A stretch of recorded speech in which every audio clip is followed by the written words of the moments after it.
akan langsung ke acara intinya, yaitu mendengarkan penjelasan dan berdiskusi mengenai materi kuliah bahan peledak dan teknik peledakan. Kepada seluruh partisipan, harapannya dapat menyiapkan alat tulis dan menyiapkan kondisinya supaya dapat berdiskusi dengan baik nantinya. Mungkin saya bertanya kepada pemateri Kak Aristi Anggraini, apakah sudah siap untuk menyampaikan? Ya, udah siap, insya Allah. Baik, langsung saja kita mulai sesi acara intinya. Saya serahkan kepada Kak Aristi. Oke, sebelumnya izin memperkenalkan diri ya, namanya Risti Anggraini, seperti yang kalian bisa baca. Dari angkatan 21, di sini mau sharing terkait matkul peledakan. Sebelum kita mulai nih, kan kalian mau UTS, aku mau nanya dulu ke kalian, kira-kira kalian gak ngerti di bagian mana di dalam soal UTS itu, dan kalian pemahamannya sampai mana gitu. Biar tujuan aku nanya ini supaya aku tahu aku harus ngejelasinnya itu dari mana. Takutnya aku udah ngejelasin panjang kali lebar, ternyata kalian nggak ngerti dari basicnya gitu. Jadi sebelumnya aku mau tahu dulu kalian itu pemahamannya sampai mana nih, atau memang kalian benar-benar nggak ngerti gitu. Tanya aja, nggak apa-apa, beneran.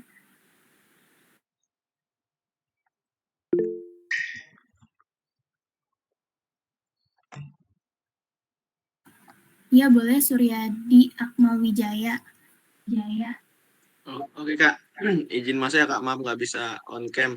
Kalau terkait soal yang nggak paham, mungkin kalau paham sepenuhnya untuk kelima soal pasti enggak ya Kak.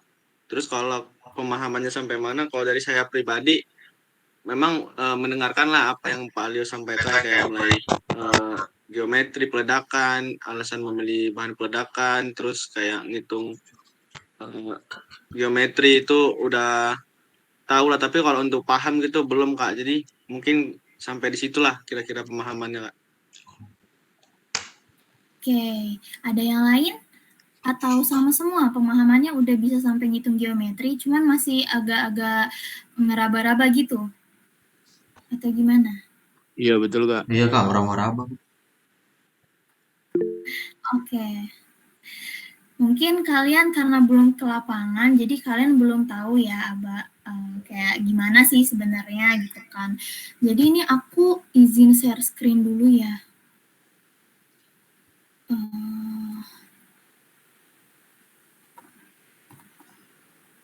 Aduh, kok Raiso kelihatan nih Ki? Bentar ya.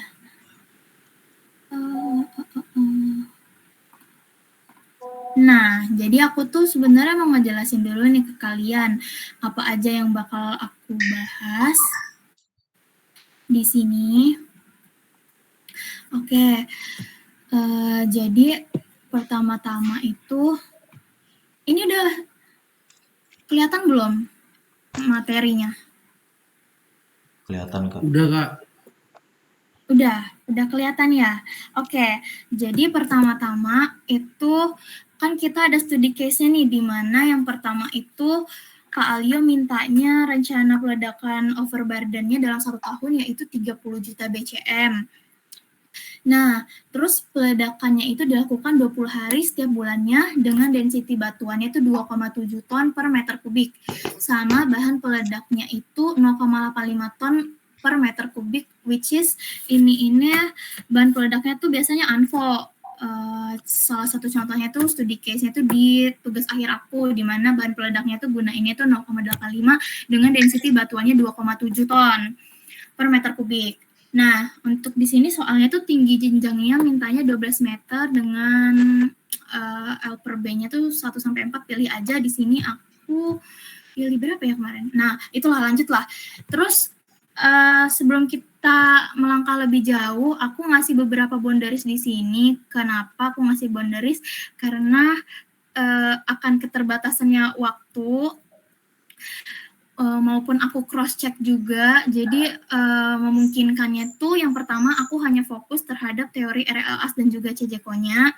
Yang kedua aku hanya menjelaskan di mana penggunaan bahan peledak ini jenis ANFO, bukan emulsion atau emulsion digabung dengan ANFO. Mungkin kalian kalau misalnya mau penasaran nih terhadap bahan peledak emulsion atau di mixing together, itu bisa baca jurnal lebih lanjut ya, jurnal Bandari 1997 itu lengkap banget.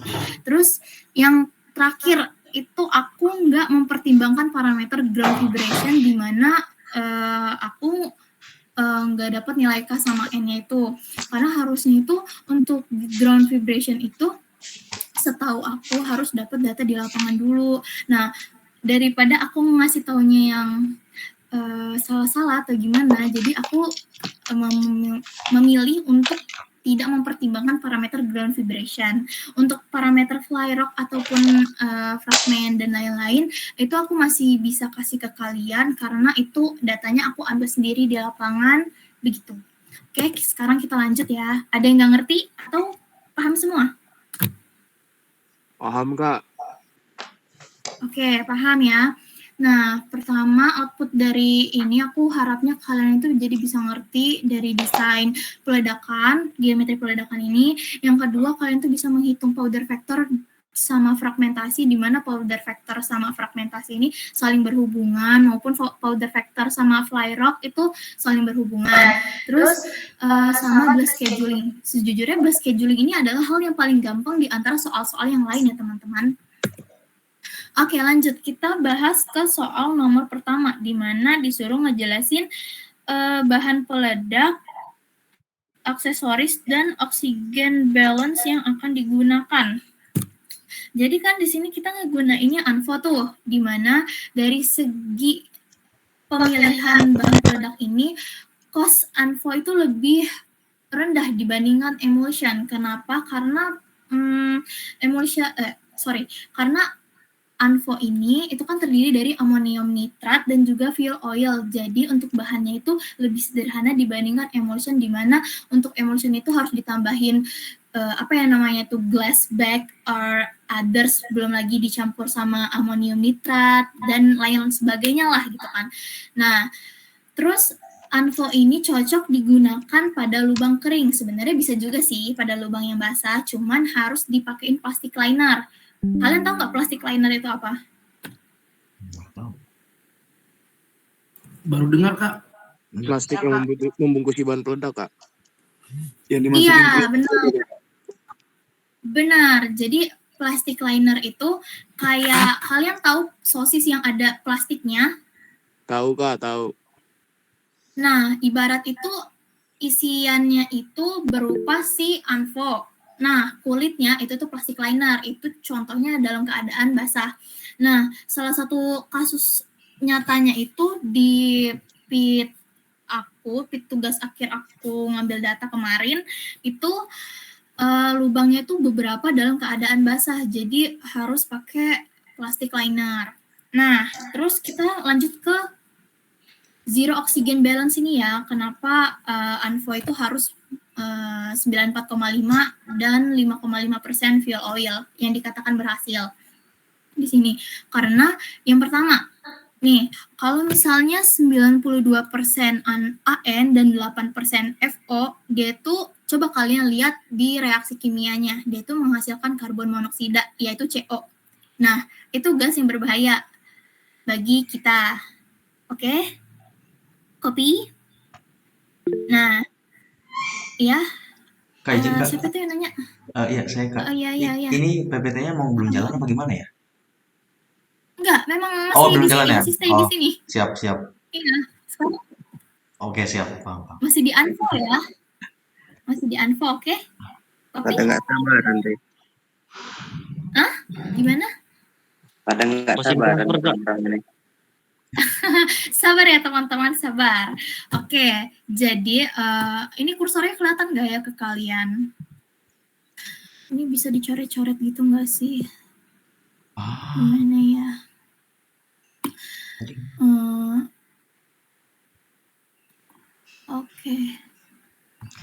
Oke, jadi di sini nih untuk di reaksi pertama dia tuh menghasilkan CO, di mana untuk yang overfuel nih, contohnya 8% FO, karena dia menghasilkan karbon monoksida, itu kan gas beracun tuh. Jadi, itu gak bisa dipakai, karena kalau gas beracun, otomatis kita bisa meninggal, teman-teman. Oke, terus lanjut ke reaksi yang kedua, di mana reaksi yang kedua, ini nih oksigennya balance tuh. Dia menghasilkan 7H2O plus CO2 dan 3N2, di mana jadi energinya tuh maksimal yang dikeluarin, terus reaksinya juga setimbang. Nanti aku kasih deh materinya yang lebih jelasnya lagi. Nah, jadi nggak ada unsur berbahaya di sini, gitu. Karena yang dikatakan balance itu di mana energi yang dihasilkan itu optimal dengan meminimalisir gas berbahaya yang akan muncul, yang akan terjadi gitu. Nah, sedangkan ini di sini nih dari hasil reaksi ini nih nggak ada tuh. Aduh, gimana ngapusnya ya? Nah, nggak ada tuh gas-gas beracun yang akan terjadi.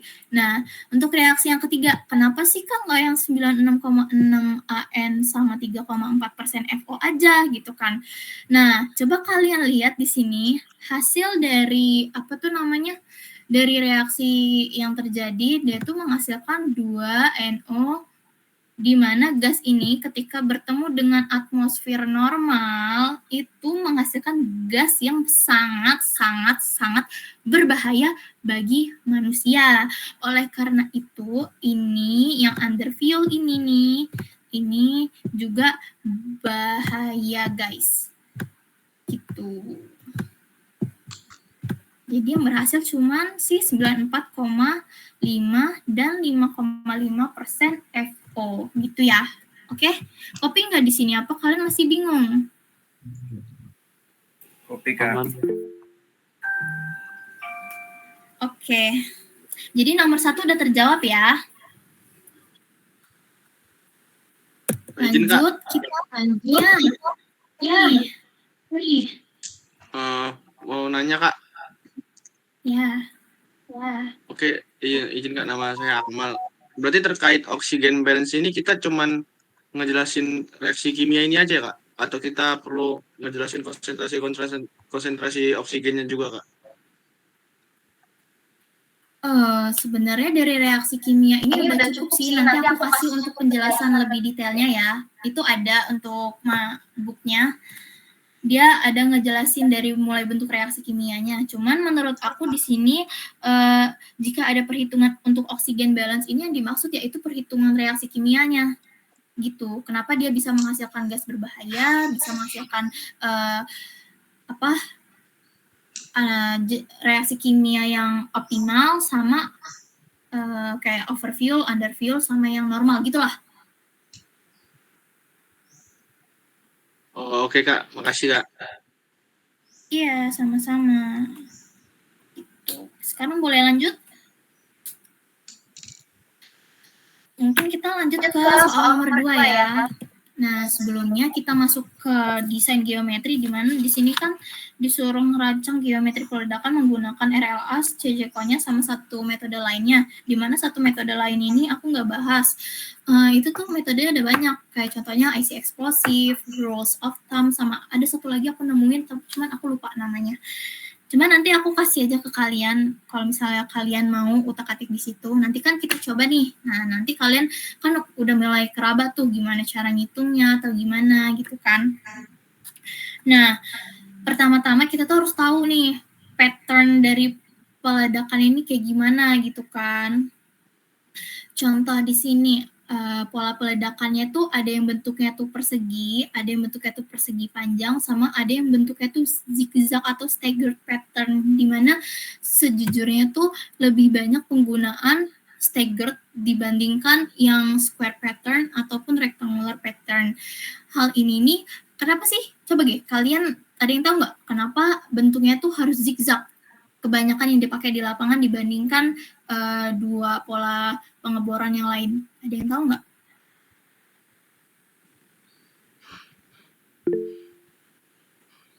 Iya, itu ya, izin Kak. Yang jawab bentar ya. Izin Kak. Kalau dari pemahaman saya kenapa zigzag? Kenapa zigzag tuh Kak kadang tuh eh kan ada 3 ya, bener kata kakak tuh ya. Nah kalau zigzag tuh dia tuh nanti polanya itu, jadi peledakannya tuh lebih optimal karena dia itu nggak ada sela yang tertinggal seperti itulah kak, singkatnya. Kalau zigzag. Betul. Hmm. 100, 100, 100. Kak izin Oke. kak, Siapa tadi namanya? Geraldo kak. Gerald. Oke, Iya. kenapa tuh Gerald? Tadi kadang tuh kalau kakak share screen tuh, jadi share screen-annya kalau di saya ya kak, nggak tahu di kawan-kawan yang lain belum ke ganti gitu kak. Tadi kakak jelasin masih saya ngeliatnya masih di PPT Anvo gitu. Entahlah ya, mungkin saya atau gimana. Kalau sekarang udah di pola pengeboran Udah, belum ya? udah, udah di pola pengeboran. Ya, oke. Ini kita lanjut ya. Nanti kalau misalnya apa tuh namanya si PPT-nya belum keganti, kabarin aja langsung Kak gitu. Oke? Iya, oke kak. Oke. Nah, jadi di sini untuk pemilihan juga pastinya kalau misal disuruh milih, aku bakal milih yang staggered pattern ini gitu. Jadi mereka itu diharapkan nggak ada boulder gitu. Bener-bener yang merata lah semuanya hancur gitu. Nah, terus untuk pola peledakan ini sendiri, ini aku kasih contohnya itu yang ada di Bukit Asam ya, di mana aku ngambil tugas akhirnya itu di sana. Pola box cut-nya itu yang dipakai sama perusahaan itu seperti yang ada di gambar ini. Ada beberapa kasus di mana untuk box cut itu, sorry ya, sebentar ya.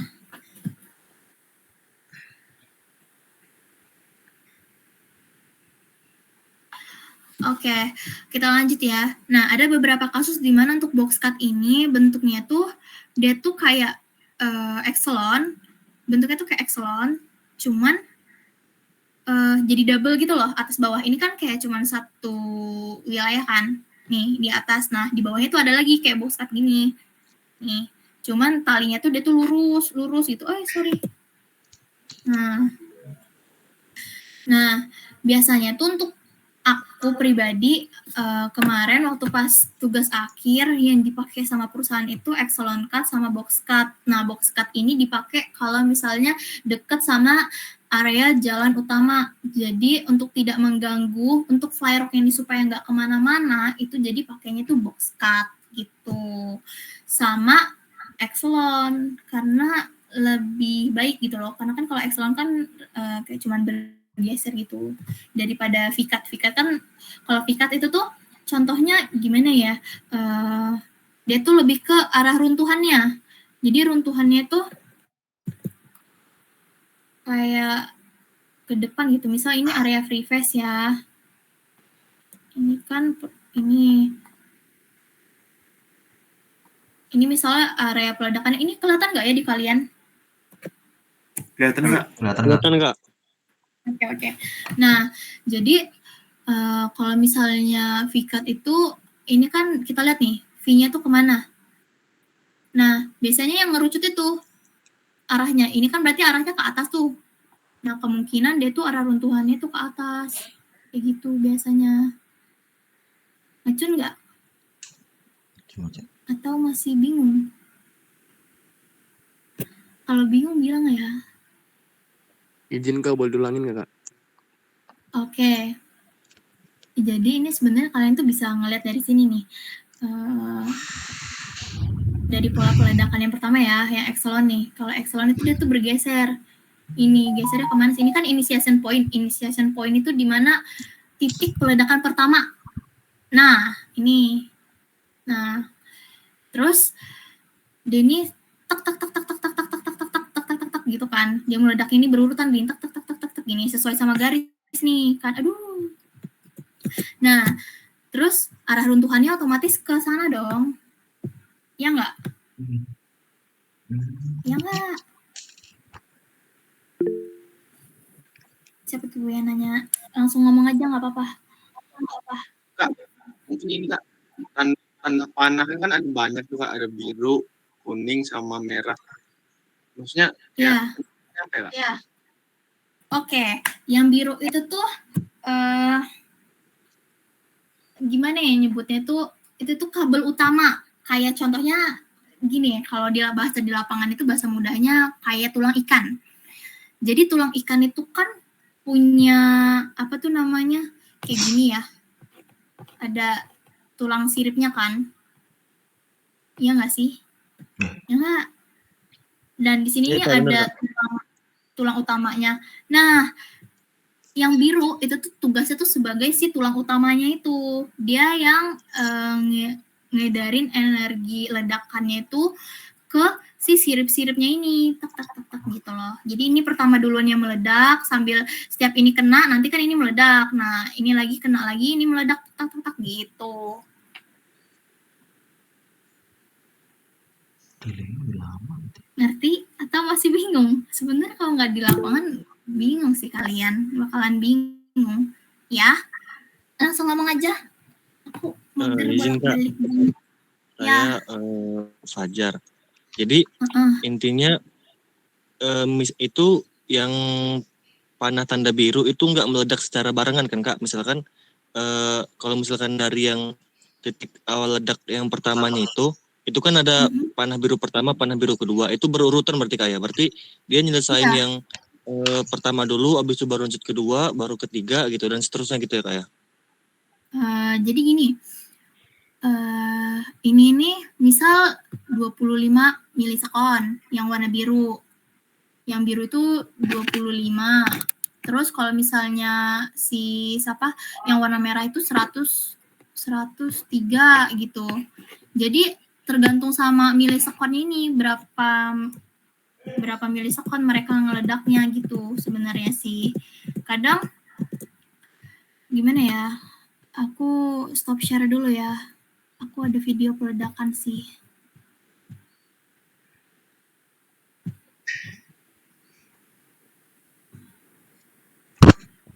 Tunggu. Gimana ya itu taruhnya?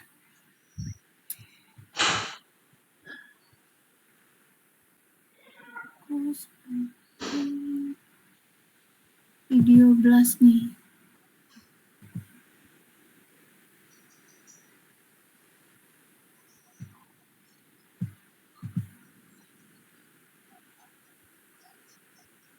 Bentar ya, aku cari dulu ya.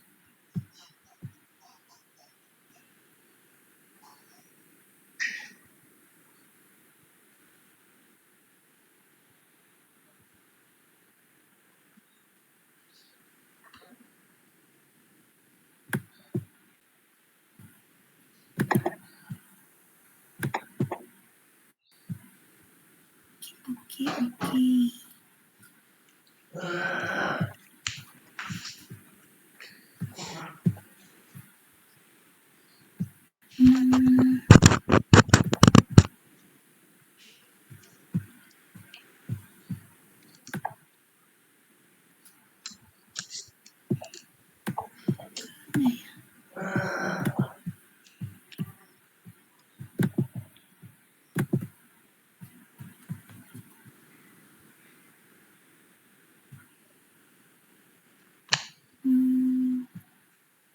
Nah, kelihatan nggak di kalian? Kelihatan. Kak. Ini contohnya peledakan Epsilon ya. Tuh kan kalian bisa lihat flyrocknya kemana-mana tuh. Mau diulang? Ini contoh pola peledakannya yang Epsilon.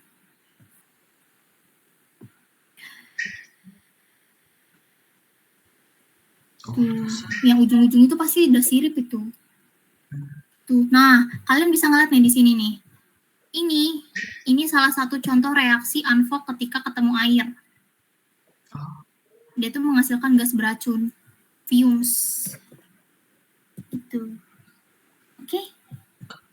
Kita stop lagi ya. Kita stop.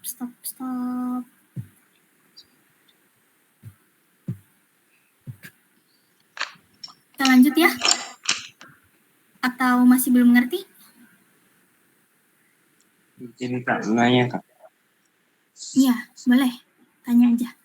Ini Kak, tadi kan Kakak nyebutin kalau pola peledakannya tuh ada yang 25 milisekon, ada yang 103 milisekon Kak ya. Yang nyebabin perbedaan waktu itu apa sih Kak? Ada nggak yang nyebabinnya? Apa emang udah dari sananya? Oke, jadi untuk penggunaan penggunaan delay itu kan namanya tuh surface delay ya. Surface delay ini kenapa sih ada beda-beda waktunya? Ada yang 25, ada yang 103, ada yang 67 milisekon, ada yang 600 milisekon. Itu tuh digunain supaya getaran yang dihasilkan itu tuh kecil gitu loh. Jadi untuk praktisi di lapangan biasanya mereka tuh mix and match-in si penggunaan surface delay ini supaya getaran yang terjadi tuh nggak besar gitu loh. Nah makanya delay ini nih kalau misalnya delay ini nggak dipakai, cuma pakai satu delay doang, biasanya getaran yang dihasilkan itu besar gitu. Nah sedangkan kayak contohnya aku tuh di lapangan itu biasanya tuh pakainya itu yang untuk in-hole-nya itu sekitar 500 milisekon, terus yang surface delay-nya itu ada yang 37, 67 sama 100 milisekon untuk di aku. Kalau misalnya di pit yang dekat dengan warga itu pasti lebih lama lagi gitu loh jedanya. Jeda ini nih diharapkan getarannya itu yang dihasilkan itu bisa kecil gitu loh. Karena misal nih waktu kalian meledak ya, dung dung dung dung dung dung dung dung gitu kan dar gitu kan semuanya. Nah kalau misalnya kayak gitu berarti kan getaran ke arah rumah warganya ini besar gitu loh. Sedangkan kalau misalnya yang dia tuh step by step, kalau misalnya penggunaan delay-nya itu dekat rumah warga itu biasanya step by step gitu loh. Ada round ke-1, ada round ke-2, ada round ke-3. Aku ada videonya sih cuman nggak bisa saya tampilin ya, saya malas nyarinya. Nah jadi untuk di area warga itu dung dung dung dung tuk gitu kan, nunggu dar kan, habis itu tuk tuk tuk tuk tuk tuk dar, tuk tuk tuk dar. Nah jadi getarannya itu sama mereka itu kecil gitu loh, nggak sampai merusak rumah warga gitu. Ibaratnya kayak misal kalian tahu getarannya untuk ngeboring di jalan itu, ngeboring di jalan nih, misal ada 10 alat yang untuk ngeboring di jalan itu ada 10 untuk di satu rumah kalian, apa nggak roboh tuh? Nah cuman kalau misalnya 3 dulu selesai jeda, habis itu 3 lagi jeda, habis itu 3 lagi jeda. Nah itu kan bakalan beda, nggak bakal rusak rumahnya. Nah kayak gitulah simpelnya. Gimana Irfan Surya Albarik, apakah sudah terjawab? Jawab Kak, kasih Kak. Iya sama-sama Abang Surya. Bisa lanjut atau masih ada yang mau ditanyain, masih ada yang kebingungan gitu? Lanjut Kak. Oke kita lanjut ya, ini kita masih materi awal nih, belum masuk ke perhitungan ya.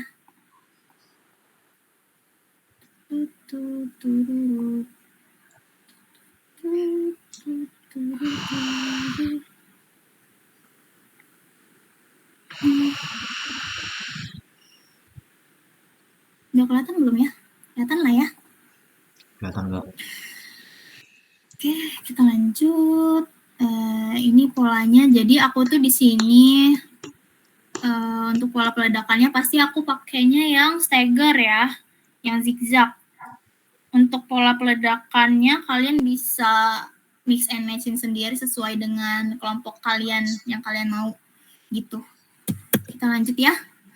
Ini kita masuk ke desain geometri peledakan di mana aku menggunakan teori RLA sama teori CJCO-nya. Nah, ini bisa kalian baca terlebih dahulu. Di mana kalau misalnya Barden itu kan pakai kayak apa sih, Barden rasio lah. Barden rasionya nanti dicari dulu pakai AF1 sama AF2, di mana AF1 sama AF2 itu ngambilnya dari specific gravity sama VOD gitu-gitulah pokoknya. Nanti kita coba kerjain. Ini udah ada sesuai rumusnya. Kalian kalau misalnya mau capture, tapi kalau enggak juga enggak usah, enggak apa-apa. Ini kita lanjut.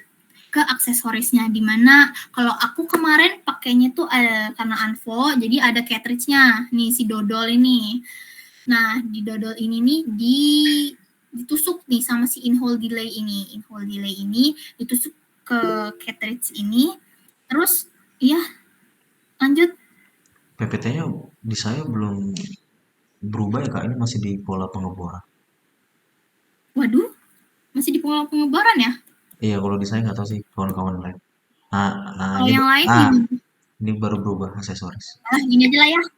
Gini aja lah.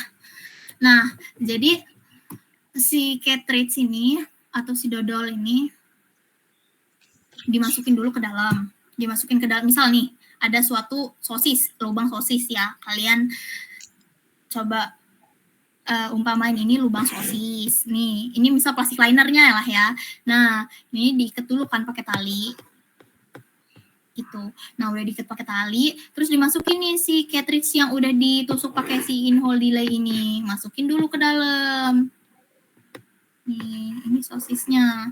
Udah, terus abis itu ini dimasukin sama Anvo.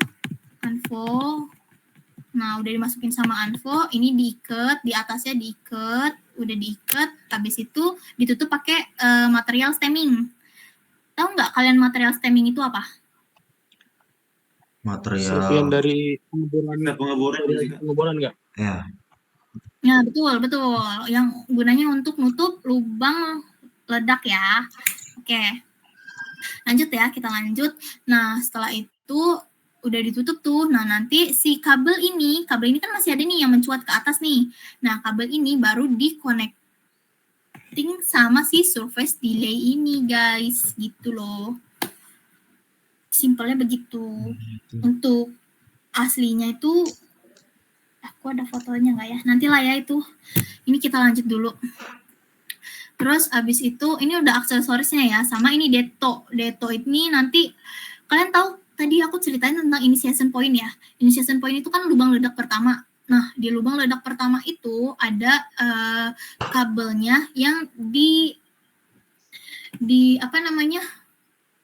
Disambungin sama si deto ini.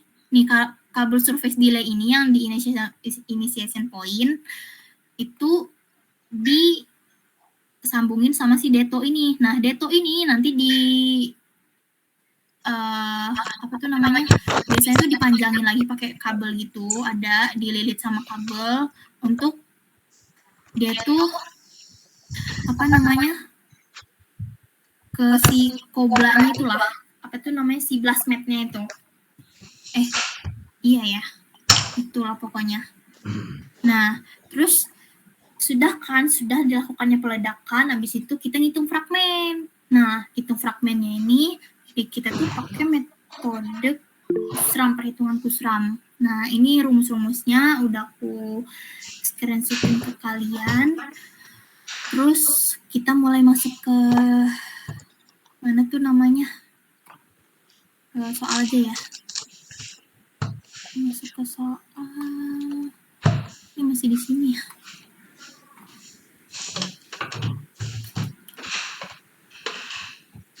Bentar ya guys.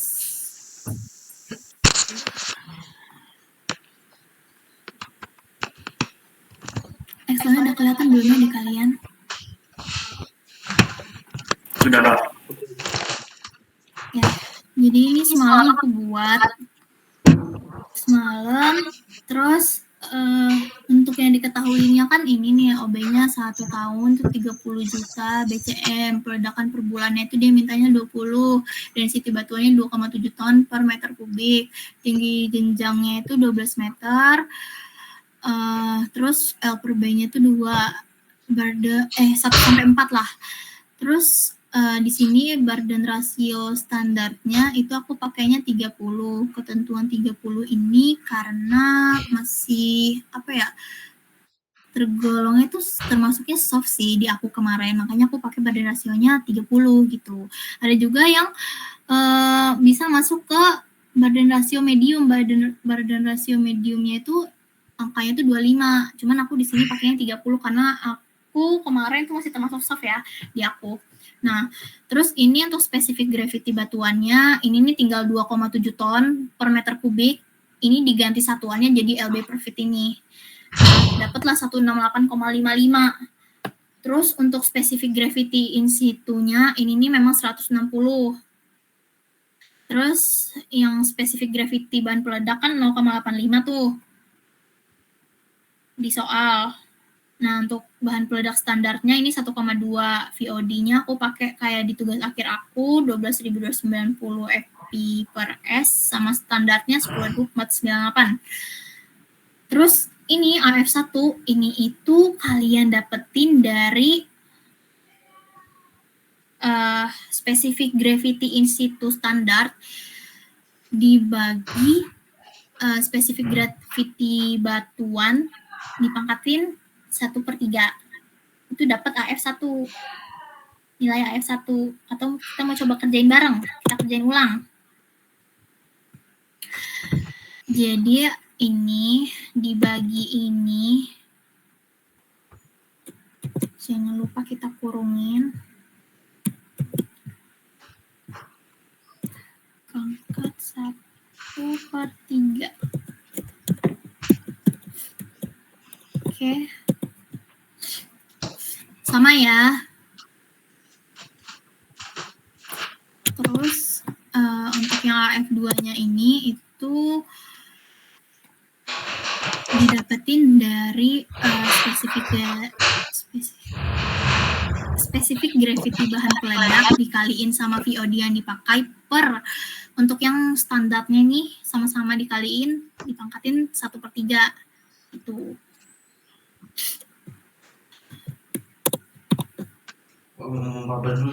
Ya.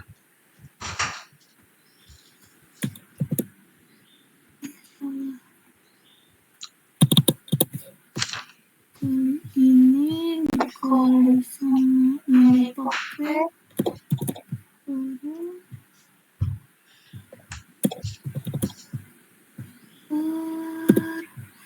dipakai ini.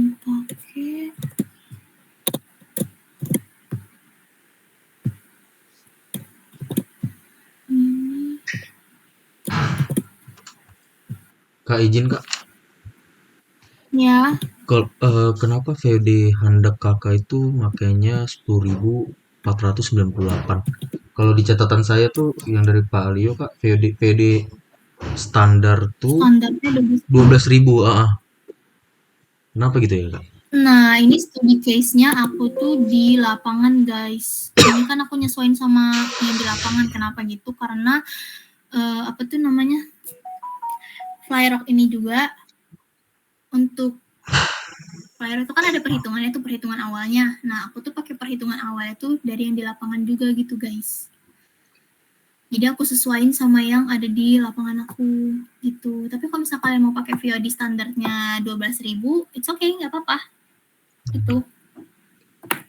Oke, makasih ya Kak. Iya, sama-sama. Ini ada rumus yang salah kah? Oh, kurang ini kurungnya ya. Kurang 1. Lah. Salah, ini ada yang salah, teman-teman. Kan? Ada yang salah kan? Apa coba yang salah? Ada yang bisa koreksi? C12, C13.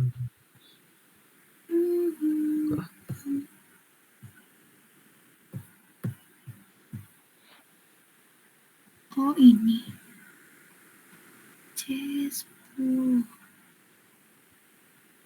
C11 diganti C15 Kak. Oh. Salah ya, guys. Ini harusnya C berapa? C11 diganti C15 Kak. PH di handap standar. Ininya juga ada yang diganti nih. Iya ya? Bentar. Yang ini diganti C15. Iya Kak, PH di handap standar Kak. Oke, yang ini diganti sama C14 ya guys ya. Oke, thank you guys. Nah, terus habis itu kita masukin tuh. Nah, dari step ini, pertama itu kan memang kalian tuh harus nyari AF1 sama AF2-nya. Setelah kalian nyari angka ini kita baru teori RLAS dulu ya. Habis itu baru kita bisa ngitung KB koreksi, di mana KB koreksi ini itu nilainya AF1 sama AF2 dikaliin dengan si burden rasionya ini guys. Gitu. Jadi kalian tuh bisa milih ya antara 30 sama 25, tapi aku ngambilnya 30. Karena di lapangan aku kemarin ngambilnya 30, masih termasuk soft. Kalian misalnya milih 25 juga oke. Oke. Terus kita lanjut ke setelah kita dapetin nilai burden KB koreksi ini, baru kita bisa ngitung burden. Nah, ngitung burden ini baru kita masukin ke rumus yang tadi, di mana KB dikali DE per 12.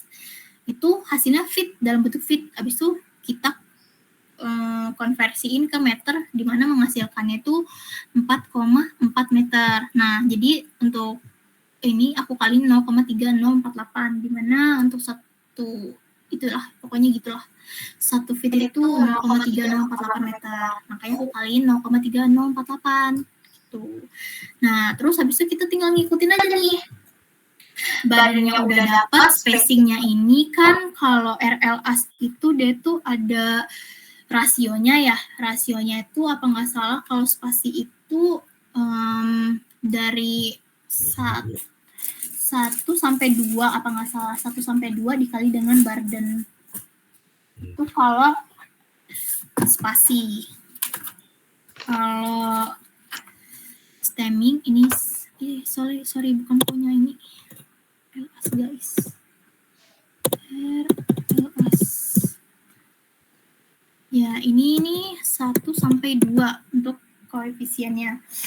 Terus untuk stemming ini 0,75 sampai 1. Aku milihnya 1 di sini.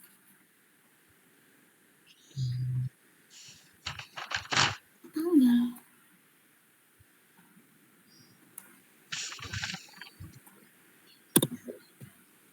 Sampai saat ini 1 sampai 2.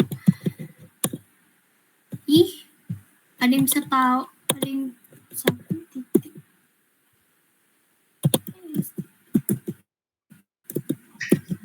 Nah, terus untuk stemming ini 0,75 sampai dengan 1.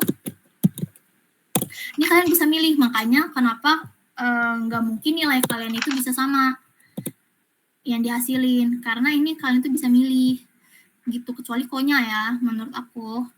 Nah, untuk subdrill ini tuh dia tuh 0,2 dikali dengan burden, 0,2 dikali dengan burden, tapi kalau keadaannya tuh masif, batuan itu keras banget, itu pakainya 0,3. Cuma kan ini kan masih tergolong soft ya, untuk 2,7. Jadi pakainya 0,2. Nah, untuk kedalaman lubang ledaknya ini itu kan 1,5 sampai dengan 4.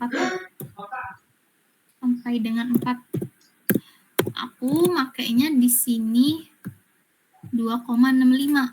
Terus langsung aku tambahin sama subdrill. Jadilah si kedalaman ini. Kenapa aku kayak gitu? Karena tujuan aku tuh sebenarnya aku tuh mau nyamain sama si tinggi jenjangnya ini. Jadi cuman aku lebihin sedikit aja gitu. Makanya kenapa untuk kedalaman ini 12,5 itu udah sama si subdrill. Berarti kan 11, berapa tuh? 11,6 ya. 11,6 untuk kedalamannya. Untuk tinggi jenjangnya sesuai di soal ya. Untuk PC-nya berarti tinggal dikurangin aja tuh si. Ini kalian masih ada yang bingung nggak sih PC itu apa atau apa gitu? Kayak kenapa bisa kedalamannya tuh segini? Terus habis itu PC-nya tuh 8,1. Kayak kenapa sih Kak gitu?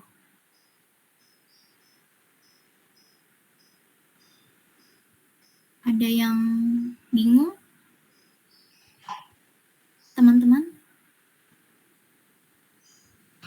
Aman, Kak. Oke, aman. Aman semua. Mudah-mudahan nggak pada tidur ya, teman-teman. Terus, ini PC-nya 8,1 tinggal dikurangin aja dari kedalaman kedalamannya kan kalau kedalaman lubang ledak tuh tinggal dikurangi sama si material penutup. Jadilah itu diisi ANFO semua, kecuali kalau kalian tuh pakai gas bag. Cuma kan di sini karena desain kalian itu berpaku dengan teori, biasanya kalian tuh nggak pakai gas bag. Kalau pakai gas bag itu biasanya udah dikaji kayak untuk tugas akhir segala macam. That's why makanya panjang kolom isiannya gede ya, 8,1. Nah, untuk volumenya ini kayak rumus volume aja biasa. Badan dikali spacing dikali sama kedalaman, jadilah volume untuk per lubangnya. Nah, terus untuk diameter lubang bornya ini di sini aku pakai 6,25, di mana aku ikutin aja kesesuaiannya sih sebenarnya. Jadi ada tabelnya gitu kalau di RLS, di mana dia tuh bakal setimbang, bakal bagus fragmentasi yang dihasilkan bila kalau misalnya burdennya itu 4,4, diameternya itu 6,25 di density 2,7. Nah, itu ada tabelnya, guys. Itu tabelnya kirim aja ke ya. Tabelnya biar kalian tuh nggak bingung. Tapi nggak tahu ya kalau kalian masih bingung. Udah aku kirim ke Hafizah ya. Nah, makanya aku pakai diameternya itu 6,25 guys. Nah, untuk loading density-nya ini rumusnya tuh cuma 0,508 dikaliin dengan diameter si lubang bornya tadi, dikuadratin, dikaliin sama si spesifik gravity bahan peledak yang dipakai. Itu. Jadi deh loading density-nya itu adalah 16,9 kilo per meter. Jadi dalam 1 meter itu isinya tuh sekitar 17 kilo kurang 0,1, kurang 100 gram. Itu per meternya diisiin sama ANFO. Nah, jadi per lubangnya itu, ini kalian bisa pakai perhitungan sederhana lah ya, ini kalian pasti ngerti. Ini misal per tahunnya itu 30 juta, untuk per bulannya itu berarti dibagi 12. Nah, karena per bulan itu 20 kali peledakan, jadi dibagi deh. Tuh. Dibagi 20, jadinya 125.000 BCM per peledakan. Nah, terus untuk kebutuhan bahan peledak, ingat ya, ini bahan peledak belum si AN sama FO-nya. Bahan peledak itu berarti si ANFO. ANFO-nya ini untuk per lubang dia tuh 137,2, atau ini biasanya ini enggak jauh-jauh amat ininya. Nah, cuma 137,2 kilo untuk per peledakannya, berarti tinggal kalian kaliin aja, kaliin sama si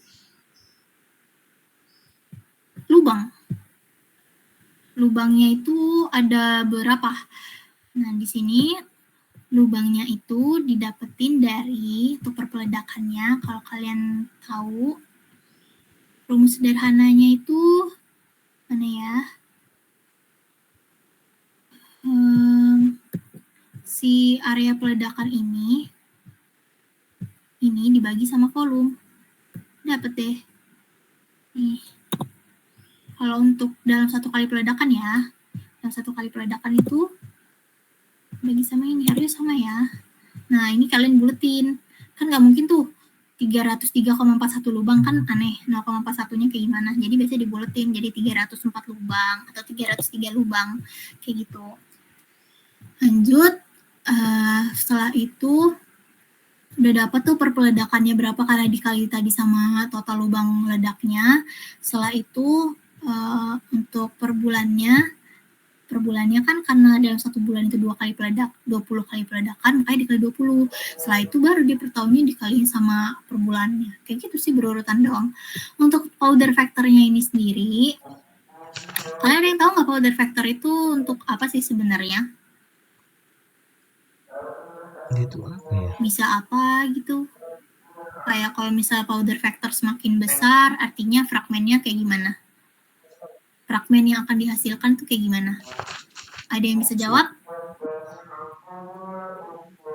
Ya, tadi jawab aja. Kalau sepemahaman saya, Kak, kalau powder factornya makin besar, fragmentasinya semakin kecil kayaknya, Kak. Semakin terberai gitu. Kalau powder factornya terlalu kecil juga, fragmentasinya semakin besar. Mungkin itu, Kak. Maaf kalau salah. Betul. Powder factornya itu yang dihasilin ini 0,33. Benar ya tadi yang diucap. Ini untuk menurut si Bandari ya, untuk kategori sandstone. Jadi untuk kategori sandstone itu pakainya tuh 0,3 di Bandari itu termasuk good normal karena dia tuh ngegunain apa tuh namanya? Kalau di lapangan itu OB-nya tuh pakai alat gede yang kayak semacam PC 2000, PC 1250, PC 2000. Nah, itu bisa tuh pakai untuk powder factor 0,3 ini gitu. Aku aja kemarin density batuannya 2,7, pakai PC-nya 2000 sama 12,5 itu PF-nya itu 0,07 bukan 0,3 gitu. Nah, kita lanjut ya. Ini kan PF ini tinggal dibagiin aja nih, per peledakan dibagiin sama volume yang akan mau diberain berapa, jadi deh nih kilogram per BCM untuk si PF. Terus AN, ada yang bisa nggak ngitung AN kenapa bisa hasilnya tuh segini nih kebutuhan AN-nya nih. Ini kebutuhan AN ini udah per tahun ya, langsung per tahun, nggak yang per peledakan. Kalau per peledakan berarti kalian bukan pakai handak per tahun, tapi pakai handak per peledakan. Nih, ada yang tahu? Berisik guys. Ada yang tahu atau mau kita kerjain bareng-bareng?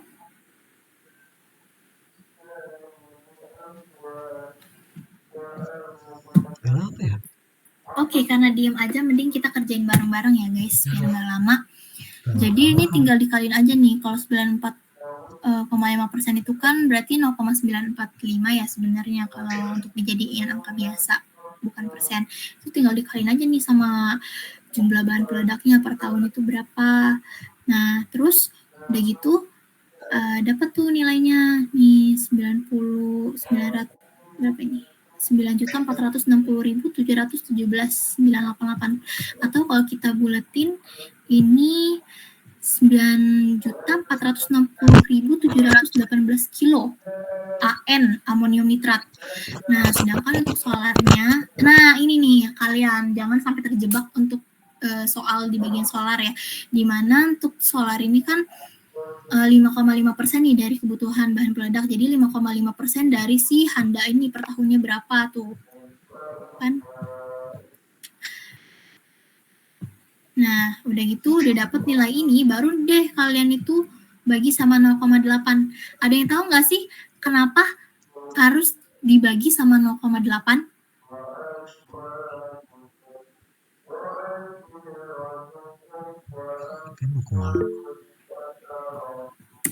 Sepertinya tidak tahu ya guys ya. Oke. Silakan menjawab. Kalau menurut aku Kak, kalau dilihat itu dari satuannya aja biar dijadiin ke liter Kak. Nah, ya itu betul. Karena kan solar nggak ada yang kilo ya. Solar kan pasti dijualnya liter. Otomatis kalian bagi dulu sama kalau dari 1 kilo ke liternya itu berapa untuk masa jenis si solar. Nah, ini kan masa jenisnya 0,8 nih. Nah, jadi kan tinggal dibagi aja sama 0,8 itu berapa liter. Jadi ini butuhnya itu dalam 1 tahun itu kalian 688.279 liter. Itu. Terus untuk cartridge-nya tuh si dodol tadi ya, untuk bisa ngeledakin. Kenapa sih si cartridge ini penting? Karena dia ini yang menginisiasi untuk si ANFO-nya ini bisa meledak gitu. Untuk bisa meledak ini maka butuh si nonel ini. Nah, terus untuk per tahun untuk total lah ya, ini total jatuhnya. Untuk total itu 72.820.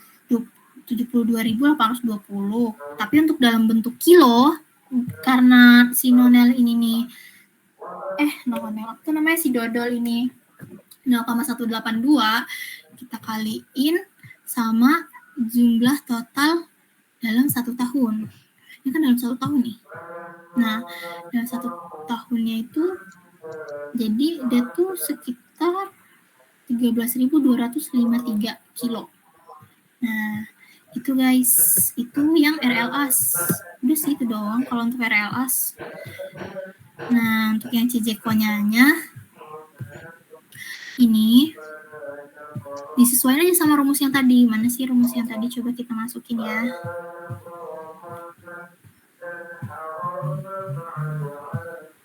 Kalau nggak ada di itu,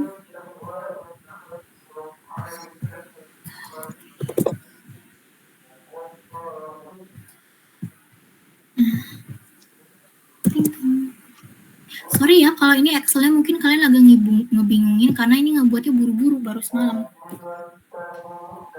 Nah, untuk burden ini itu bisa kalian lihat ini didapat dari 3,15 dikaliin sama diameter lubangnya, di mana diameter lubang ini kita pakai 6,25 per akar 3 dari specific gravity si handa per batuan.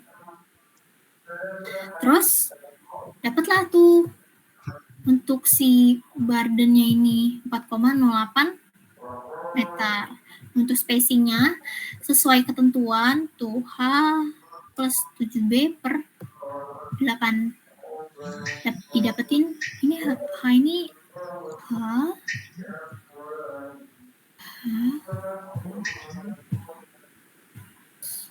ya benar, H plus 7B per 8. Dapetin 5,22. Untuk stemmingnya ini ada ketentuannya tuh 0,7 jadi 2,86. Terus untuk tinggi jenjangnya kayak di soal 12 meter, untuk kedalamannya tinggal ditambahin sama si subdrill ini berapa 1,22. Nah, jadi PC-nya itu sekitar 10,37. Oke. Terus kalian masukin aja nih volume per lubangnya. BSH kayak tadi, burden, spacing, sama kedalaman. Terus volume targetnya kan jadi itu 125.000 kayak tadi ya. Perhitungan tadi kan 30 juta dibagi per bulannya berapa, dibagi per peledakan itu berapa. Dapatlah 125.000 BCM. Untuk loading density-nya nih bisa kalian lihat tuh di sini 0,34 dipakai 0,34 dikali 6,25 pangkat 2 dikali 0,85. Ada yang bingung? Ada yang bingung nggak?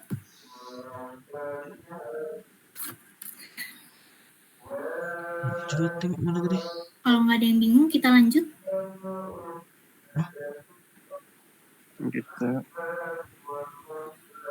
Kita lanjut ya. Oke, kita lanjut.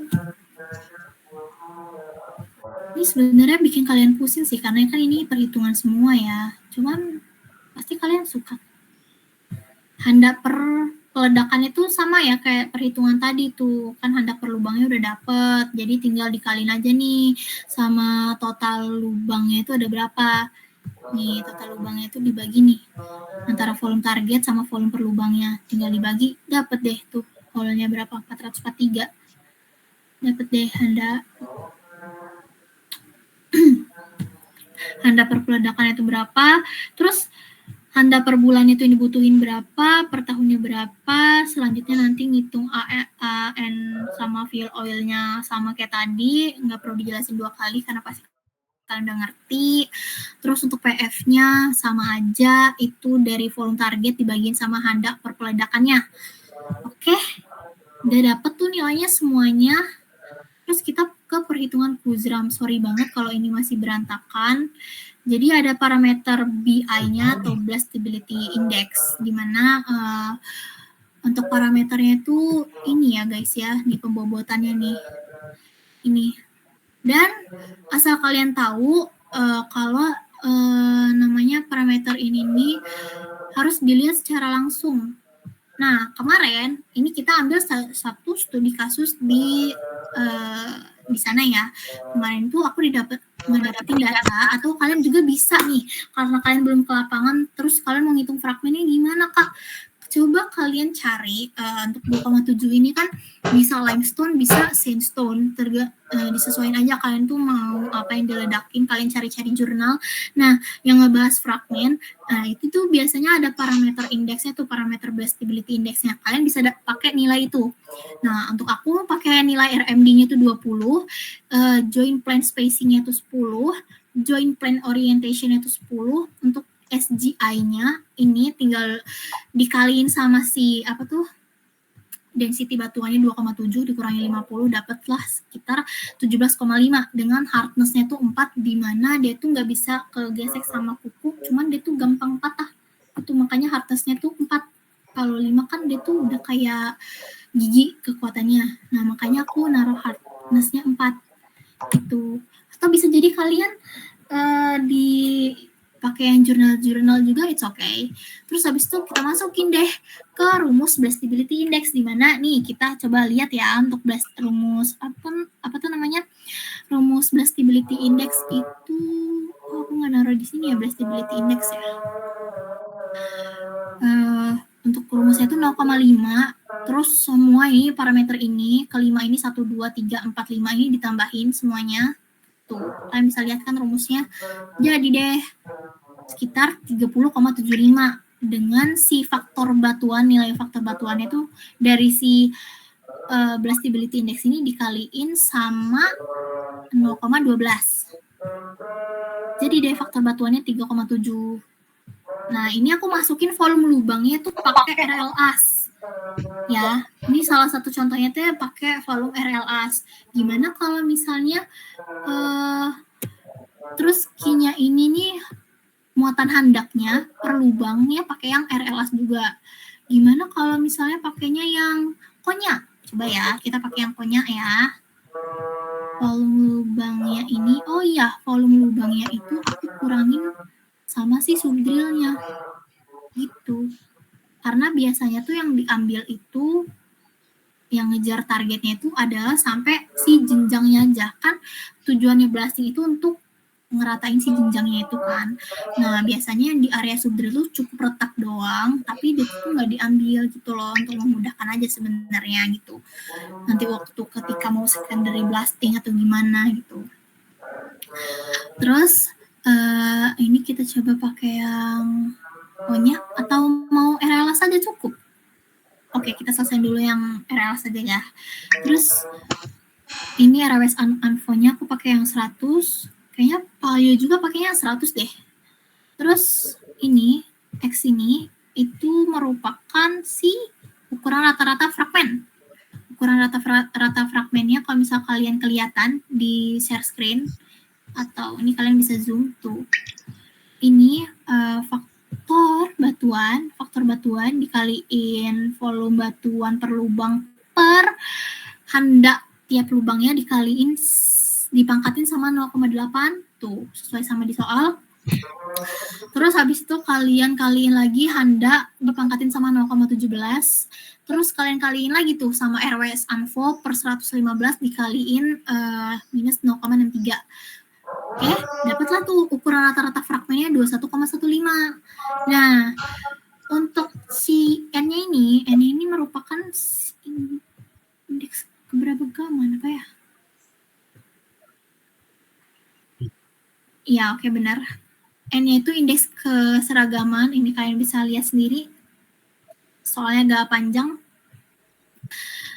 Ini udah kita masukin, udah sesuai dengan formula. Oh iya, kenapa alasannya tadi ya? Sorry banget, aku belum nyampein. Itu ada di soal nomor 4. Ini kan kita tuh udah masuk ya. Soal nomor 2 tadi udah aku jelasin. Soal nomor 1 udah, nomor 2 udah, kecuali metode lainnya. Terus untuk soal nomor 4, ini kan udah ada tuh hitung powder factor berdasarkan peledakan yang telah dijadwalkan. Itu udah untuk powder factornya. Terus kesesuaian hasil powder factor rencananya, udah ding. Dia tuh sesuai ternyata 0,3 termasuk sandstone, dan dia tuh bisa didigging pakai alat berat. Contohnya tuh kayak PC 12,5, PC 2000. Nah, itu bisa. Tuh udah sesuai ya. Jadi soal nomor 4 udah selesai, terus kita masuk ke soal nomor 5, di mana kita tuh lagi ngitung rata-rata tadi udah sama distribusi fragmen. Nah, ini kita udah mulai masuk ke distribusi fragmen, di mana ini kan nilai indeks keseragaman itu udah dapat tuh berapa, 1,42. Nah, untuk nilai XC-nya ini atau karakteristik ukuran itu 27,37. Jadi ini udah disesuaikan aja sama rumus ini kita masukin tuh, kan ada rumusnya tuh nih, dari si X ini ukuran rata-rata fragmen dibagi 0,693 dikali 1 per pangkat indeks keseragaman, dapat deh nilainya 27,7. Terus abis itu ini kalian bisa cek di sini sih sebenarnya.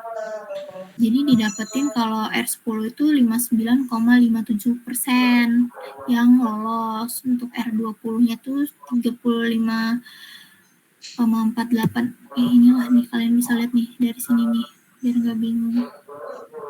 Nah, jadi untuk ukuran materialnya itu tuh misal perusahaan itu mintanya 60 cm. Nah, kalian ini tandanya sebenarnya udah lolos sih kalian orang ukuran rata-rata fragmennya 21,15. Ini bisa dilihat dari sini nih kalian. Nih, ada yang bingung cara kenapa ngebuat grafiknya kayak gini? Oke, kita buat ya. Jadi ini kan udah dapet nih presentasi tertahannya. Presentasi tertahannya tuh bisa kalian ada nih presentasi tertahannya tuh nih. Ada rumusnya nih. Nah, dari rumus ini kita masukin aja ke sini. Kita masukin ke sini, jadilah ini untuk R10. Tinggal masukin aja 10. Kalau ukurannya 20, nah berarti segini. Nah, presentasi yang tertahan itu berarti sekitar di sini 59,57 nih. Jadi biar sebenarnya takutnya tuh kalian itu kebalik ya antara ukuran material ini. Makanya tuh untuk ini aku tuh kemarin juga sempat cross check ke temanku yang univ lain. Nah, ternyata grafik yang benar tuh seperti ini. Nah, terus caranya tuh kenapa bisa bentuk grafiknya tuh kayak gini, tinggal kalian kurangin aja ini 100. Ini kan 59,57, ini kan harusnya persen kan.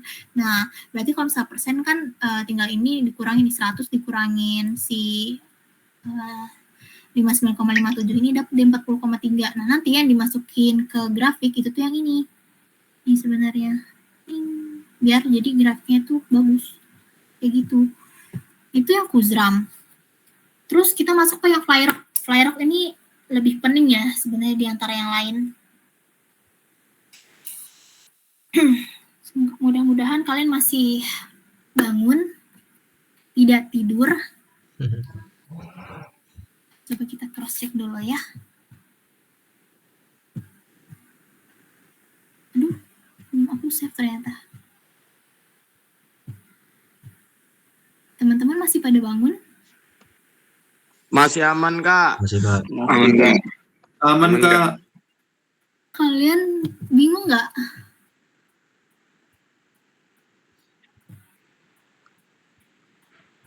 Kalau bingung, jangan bohong gitu loh. Kayak biar aku ulangi lagi gitu.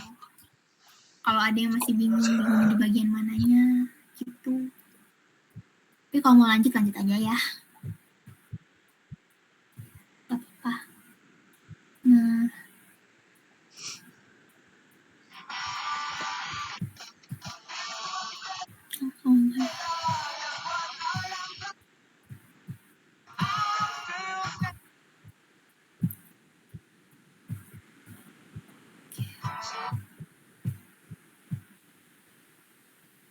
Udah kelihatan belum ya share screen aku di kalian? Kelihatan, Kak. Oke. Oke, jadi untuk Flyrock ini ada beberapa cara ya. Ada menggunakan Richard Moore, nama teorinya dicatat sama kalian, teori Richard Moore sama teori Ibrahim Ghasemi. Nah, untuk prediksi itu biasanya kalian bisa ngegunain Richard Moore, di mana kalau untuk case studinya tuh coal mining, biasanya kan over burden untuk coal ya. Nah, K-nya itu dia tuh didapat nilai 13,5. Contohnya mana ya kalau perhitungan Richard Moore? Sebentar. Karena kalau yang Ibrahim Ghasemi ini harus ngambil dulu di lapangan sebelumnya. Rekomendasi ya. Tunggu ya, aku cari dulu, aku lupa. Oh, ini prediksi. Nah, jadi untuk rumusnya si apa tuh namanya? Rumus mencari Flyrock-nya itu kan mana ya jurnalnya? Masih ada nggak ya? Tunggu. Aku cari dulu.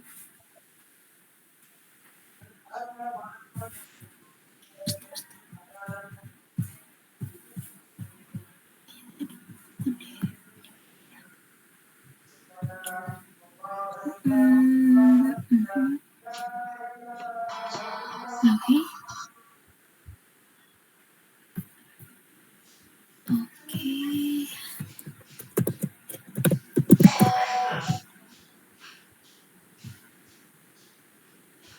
Richard Moore. Nah,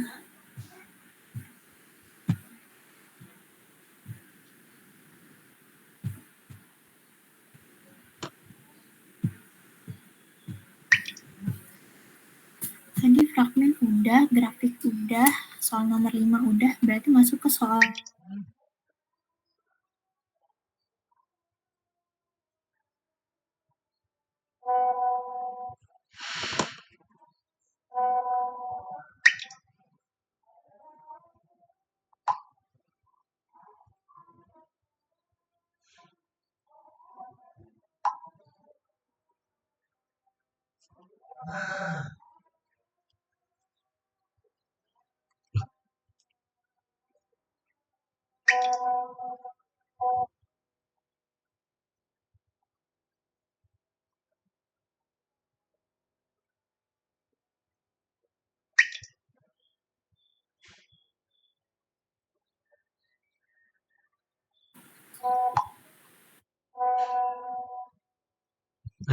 Anjing gue tai. Ayo coba.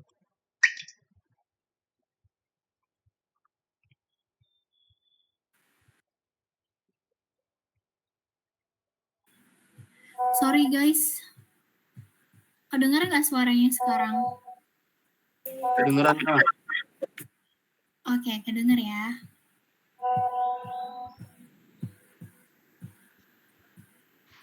Nah, di sini ada teori Richard Moore di mana untuk tadi siapa yang raise hand? Maaf Langsung Kak. aja.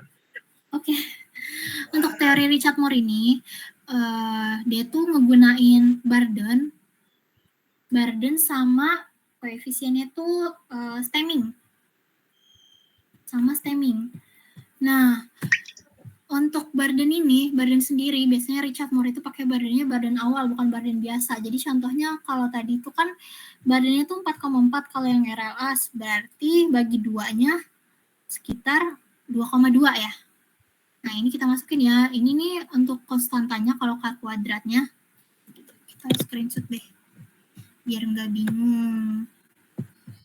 Kita masukin ke share screen. Share.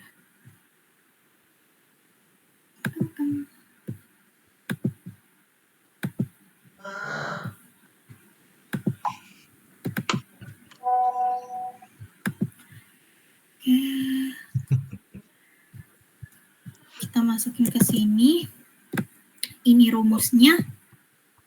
Kita masukin nilai K kuadratnya itu sama dengan 13,5 untuk teoretis. Itu ada di bukunya si Richard Moore.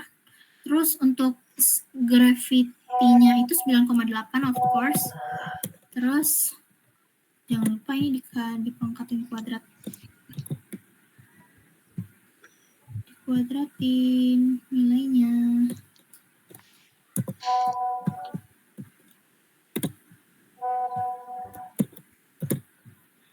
Oke, 9,8 terus kita kaliin sama akar M. Akar M ini apa sih? Kalau kalian mau tahu, akar M itu sebentar ya, kita cek dulu. Apakah sama akar M-nya sama di soal kalian?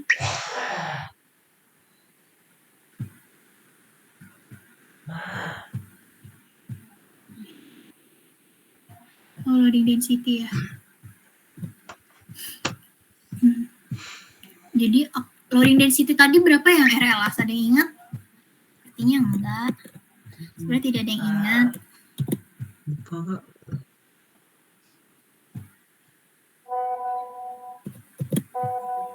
Dikali akar M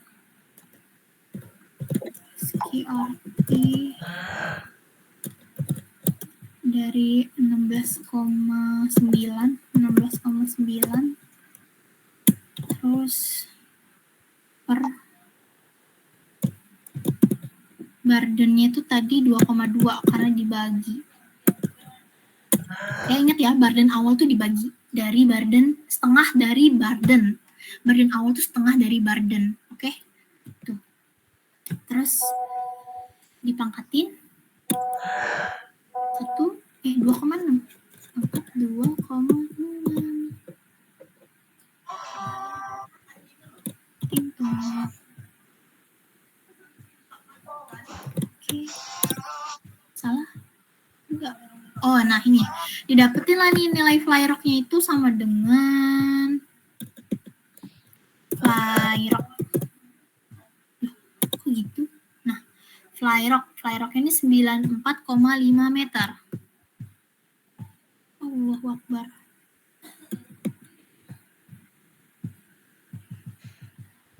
Nih, 94,5 meter.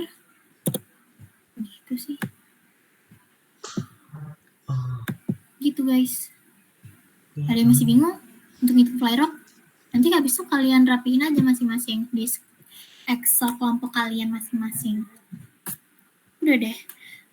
Oke, itu yang parameter burden ya. Coba kalau misalkan gimana sih Kak kalau misalnya parameternya stemming? Karena kan ada 2 parameter tuh. Oke, sekarang kita ambil dulu nih yang parameter stemming. Sama aja sih sebenarnya. Cuman biar kredibel aja ya. Jadi kalau untuk stemming itu sama aja rumusnya, tinggal diganti aja parameternya jadi parameter stemming. Duh.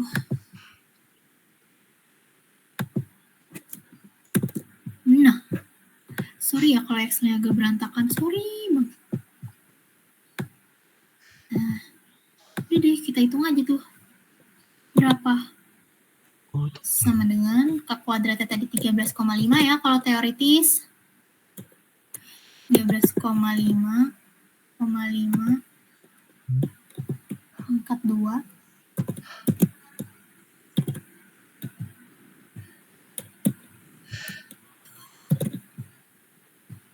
per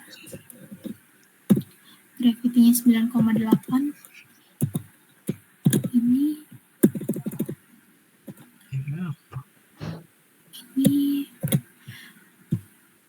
dikali sama akar 16 SQRT. Ini aku ambil loading density dari RLS ya guys. SQRT 16,9.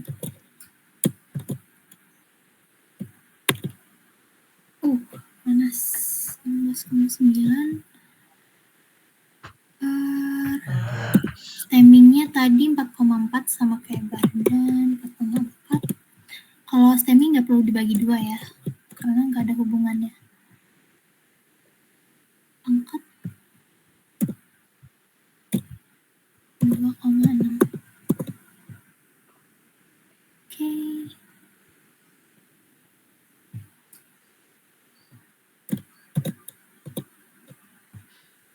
stemming itu 15,58. Jadi kenapa badan ini biasanya lebih gede?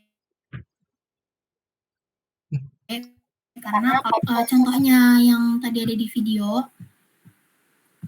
mana ya? Contohin video blasting. Kelihatan nggak ya di kalian untuk videonya? Kelihatan. Nah, jadi contohnya, misal ini kan karena peledakannya di dekat yang di tengah nih ya, bukan di bagian area pinggir sini. Nah, biasanya kalau area pinggir sini itu tuh badannya tuh lebih pendek di setengah dari badan awalnya. Jadi untuk dia tuh kelempar jauh fly rocknya, kayak contohnya ini deh, kalian bisa ngelihat di bagian pojok sini. Nih, kalian perhatiin area sini. Nah, tuh pasti fly rocknya itu lebih tinggi dibandingkan yang ada di tengah. Kenapa? Karena di sini tuh ibaratnya apa ya bahasanya itu, lebih rentan. Material di sini tuh lebih rentan, dan karena lebih dekat biasanya di badan awal itu, makanya fly rocknya tuh lebih gede. Nah, untuk ngukur di lapangan fly rock, kalau untuk ngukur aktual biasanya tuh kalian tuh ngukur dari titik terluar ini, titik terluar ini nih, menuju ke fly rock terjauhnya tuh berapa. Nah, itu that's why makanya untuk parameter badan ini selalu lebih besar dibandingkan yang stemming. Stemming itu kenapa bisa sih lebih terakomodir gitu kan, kayak contohnya itu bisa 15 meter. Karena kalau misalnya fly rocket itu gede, berarti ada yang salah dalam perhitungan kedalaman stemming ataupun kalau misalnya di lapangan itu pakai gasback. Nah, entah itu tuh overcharge atau itu tuh malah nggak terisi dengan sempurna. Jadi peledakannya itu bisa lebih sedikit atau bisa overcharge. Kalau overcharge itu bisa fly rocket itu bisa kayak tadi, tapi ini bukan karena overcharge ya yang ini. Nah, fly rocket itu bisa setinggi yang di pojok sini nih, ini tinggi, bisa lebih tinggi dari ini kalau yang overcharge itu, dan bisa ngasilin kubangan. Kalau kalian tahu nanti itu kayak ngebentuk mangkok gitulah di tengah-tengah lapangan kalau overcharge. Sedangkan kalau misalnya enggak, itu justru dia tuh ngasilin boulder yang gede banget waktu pas di digging. Kalau misalnya terlalu sedikit itu gitu, teman-teman. Nah, terus untuk desain 3D-nya, karena nggak bisa ditampilin ya, karena keterbatasan softwarenya nggak bisa pakai jaringan. Karena shot plus yang aku punya itu bukan shot plus 6TM, kayak punyanya Risnov 21.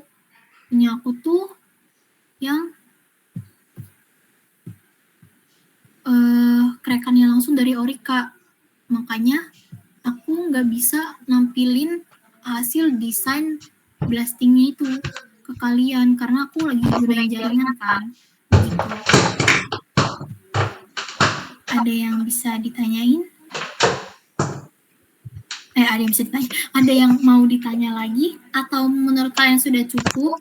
BTW nggak ada yang nge-record ya?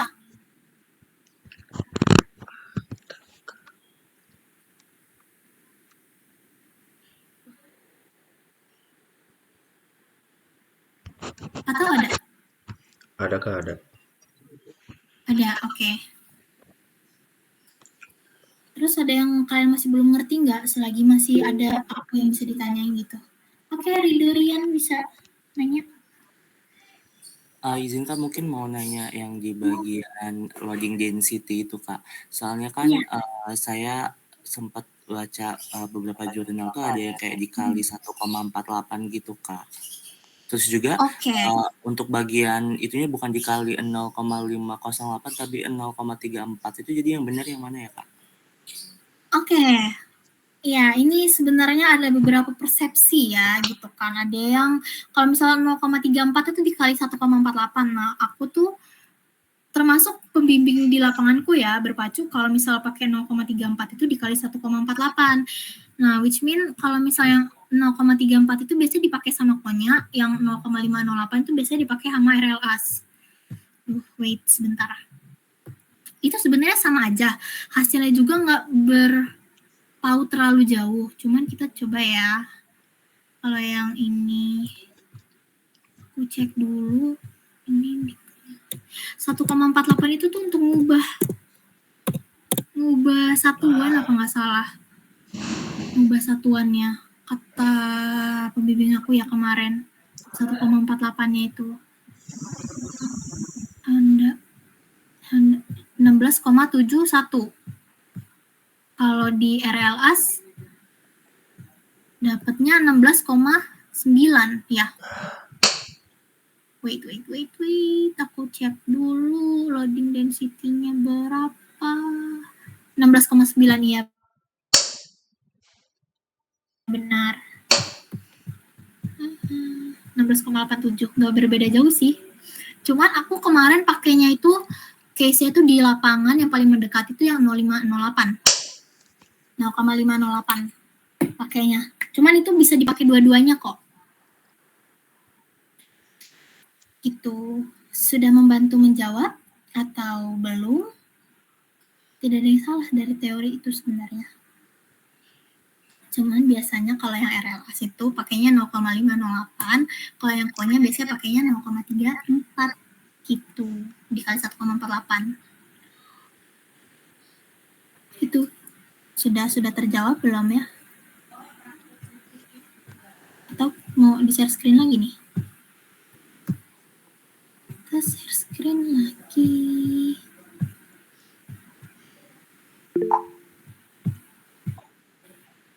Oke, lanjut tanya aja nih. Ini loading density-nya 16,7.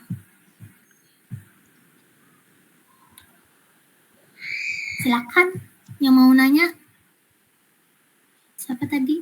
Kak, mau nanya Kak? Oh, ngechat ya?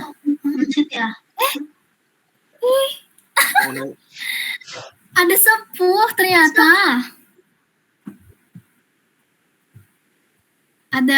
Udah dijawab ya guys ya. Untuk yang konversi, kenapa sih ada konversi 1,48, kalian bisa baca di kolom chat.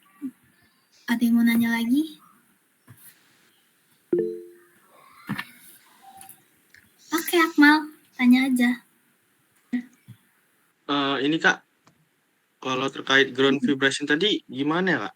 Kan tadi terakhir kalau nggak salah ngejelasin cara ngukur fly rock ya. Di soal opsional ini kan ada ground vibration Kak. Iya benar, cuman kan kayaknya tadi nggak perhatiin di mana, di awal presentasi ini ketahuan. Jadi aku udah ngasih boundaries di awal. Aku nggak ngitung ground vibration, tidak mempertimbangkan parameter ground vibration. Kenapa? Karena dia tuh membutuhin K sama N, sedangkan itu tuh case-nya tuh harus ambil data di lapangan dulu gitu. Dan aku nggak seberani itu untuk ngasih data di lapangan karena aku juga nggak punya datanya. Berarti kalau misalnya ntar kita asumsi gitu boleh nggak sih Kak untuk ngerjain UTS-nya? Oh, kalian bisa cari dari jurnal. Guys.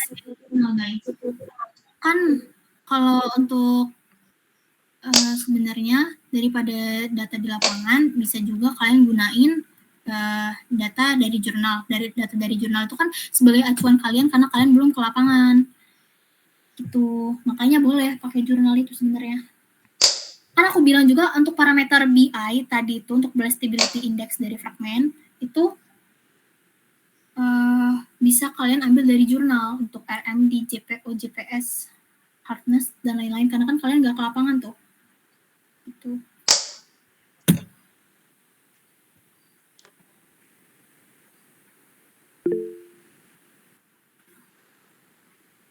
Oke, Gerard.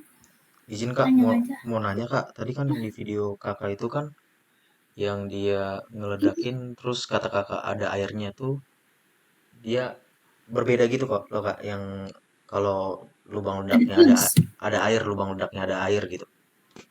Ya, Nah, ya. pertanyaan saya, kenapa yang lain-lain tuh enggak gitu? Apa karena dia faktornya karena tekanan air pori batuannya apa gimana itu Kak? Karena yang saya lihat cuma satu lubang ledak aja tadi saya lihat. Itu kenapa gitu Kak kayak gitu? Yang mana nih? Yang video Kakak yang Warnanya berbeda atau bentuk fly rocknya itu lebih gede? warnanya Kak. Warna. Iya. Itu karena dia tuh bersentuhan langsung. Jadi ada reaksi kimianya. Reaksi kimianya tuh aku nggak bisa ngejelasin secara detail. Cuman yang pasti, nah ini tuh kan tuh ada beberapa tuh yang warna kuning kan. Itu pasti dia kena air, anfonya kemasukan air, jadi dia bisa menghasilkan gas beracun gitu. Oh, enggak maksud saya Ini tuh ada beberapa nih. kenapa ya cuman lubang itu aja Kak? Kenapa yang nggak lain? Apa karena memang kebetulan di situ apa gimana gitu Kak?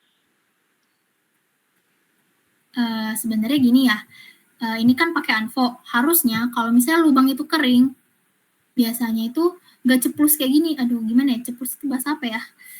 Ini nih semua lubang ini basah nih, dalam keadaan basah. Cuman kenapa sih cuman di lubang itu doang, di beberapa lubang aja yang ada warna oranye kan? Kenapa nggak semua lubang warnanya oranye padahal semua lubang basah gitu maksud kamu ya kan? Iya. Atau beda Iya Kak. pemahaman? Iya, kayak gitu Kak, kayak gitu. Iya.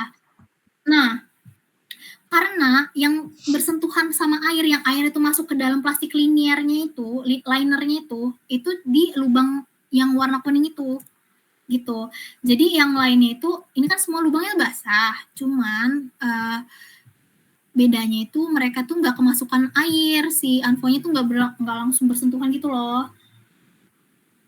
Itu makanya kenapa anfo itu dia tuh cocoknya tuh di tempat yang kering dibanding di tempat yang basah gitu. Karena kalau misalnya si anfo ini bersentuhan langsung sama si air, dia tuh bisa menghasilkan gas beracun.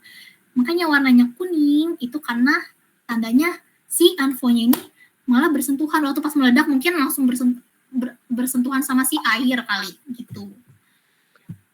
Untuk pemahamannya. Oke, makasih ya Kak.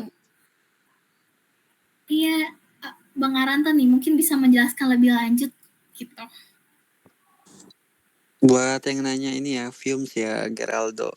Fumes itu biasanya kan AN itu kan dia benda padat ya, Do ya. Nah, buat mencapai zero oxygen balance kan kita harus pakai yang 94,5% itu kan. Nah, ketika ada liquid yang berlebih, dia itu udah nggak setimbang, Do. Jadi ketika itu nggak menghasilkan kesetimbangan, itu bakal menghasilkan asap yang berwarna kuning. Nah kalau dia setimbang tuh asapnya putih aja kayak biasa. Jadi misalnya selain air ya, kelebihan fuel oil, misalnya kan kita punya pakai Anvo truck nih, MMU kan, mobile mixing unit.